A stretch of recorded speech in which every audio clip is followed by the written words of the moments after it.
जाइतिला पूर्व गोटे केस रे एपीआर ही आज कोर्ट माने कोर्ट पर डेट अनुजाई आज आउ चारोटी केस रे प्रोडक्शन में थिला आज चार्ज फ्रेम मो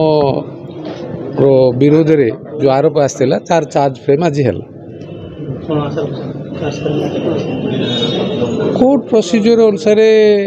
विधि जो कोर्ट विधि व्यवस्था भितर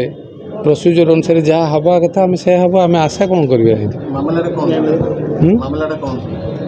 मामला से जो टाटा संबंधी जो चाकरी संबंधी जो अर्थ कारोबार नहीं आमर तथा तत्कालीन विजु जनता दल सरकार आमर जो पुराना मुख्यमंत्री निर्देश रे अरेस्ट दवा अरेस्ट हवा आउ मिथ्या केस दबार जो माहिर थिबा पुराना मुख्यमंत्री से आरोप बर्तमान अबे चार्ज आज फ्रेम है कोर्ट प्रोसीजर अनुसार जहाँ निर्देश बाहर ताको सामना करिया पड़िबो पूर्व कहते जे केस हम उठे दो बोली